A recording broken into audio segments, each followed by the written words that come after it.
क्या आप जानते हैं आजादी की लड़ाई के सबसे पढ़े लिखे योद्धा वो थे जिन्होंने न सिर्फ अंग्रेजों से लड़ा बल्कि भारत की आत्मा, उसकी शिक्षा और एकता को नया रूप दिया था।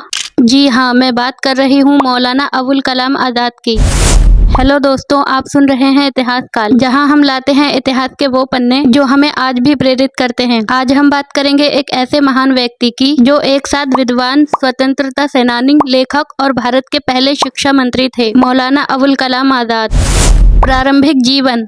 मौलाना अबुल कलाम आजाद का जन्म 11 नवंबर 1888 को मक्का में हुआ था। उनके पिता मौलाना खैरुद्दीन एक प्रसिद्ध इस्लामिक विद्वान थे और उनकी माता शेख मोहम्मद जाहिर वातरी अरब मूल की थी। बचपन से ही अबुल कलाम बहुत बुद्धिमान और जिज्ञासु स्वभाव के थे। जब उनका परिवार भारत वापस आया तो उन्होंने कोलकाता में शिक्षा प्राप्त की। कुरान, हदीस, अरबी और फारसी पर तो उनकी पकड़ थी ही, लेकिन उन्होंने अंग्रेजी, गणित, इतिहास और दर्शन भी खुद से सीखा। 18 साल की उम्र तक वो एक संपूर्ण विद्वान बन चुके थे।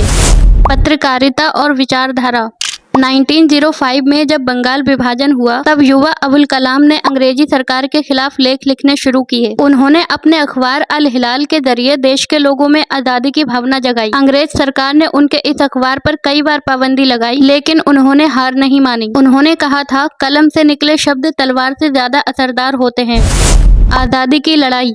मौलाना आजाद कांग्रेस पार्टी से जुड़े और गांधी जी के साथ मिलकर असहयोग आंदोलन में शामिल हुए। उनकी सोच साफ थी, भारत को सिर्फ राजनीतिक नहीं बल्कि मानसिक गुलामी से भी आजाद होना होगा। 1942 में जब भारत छोड़ो आंदोलन हुआ तब उन्हें जेल में डाल दिया गया, लेकिन जेल में भी उन्होंने गुब्बारे खातिर जैसी महान रचनाएं लिखी जिसमें उनके गहरे विचार, दर्शन और इंसानियत की बातें झलकती हैं। भारत के पहले शिक्षा मंत्री। आजादी के बाद जब भारत सरकार बनी तो मौलाना आजाद को देश का पहला शिक्षा मंत्री बनाया गया। उन्होंने भारत में शिक्षा की नींव रखने का सपना देखा। उनके प्रयासों से ही IIT, UGC, AICTE और साहित्य अकादमी जैसी संस्थाएं स्थापित हुईं। उन्होंने कहा था, अगर हमें भारत को महान बनाना है तो हर बच्चे तक शिक्षा पहुंचानी होगी। 11 नवंबर, जो उनके जन्मदिन के रूप में जाना जाता है, आज राष्ट्रीय शिक्षा दिवस के रूप में मनाया जाता है। विरासत और प्रेरणा। मौलाना अबुल कलाम आजाद का जीवन एक मिसाल है कि ज्ञान, एकता और त्याग तीनों मिलकर ही राष्ट्र का निर्माण करते हैं। उन्होंने हमेशा कहा, हम हिंदू या मुसलमान पहले नहीं बल्कि भारतीय हैं और यही हमारी असली पहचान है। उनकी सोच आज भी हमें सिखाती है कि धर्म से ऊपर उठकर देशभक्ति और इंसानियत सबसे बड़ी पहचान है।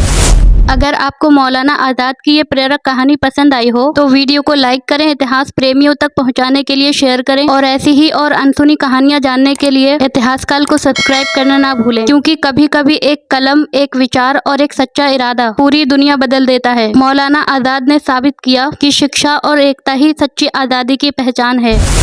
धन्यवाद।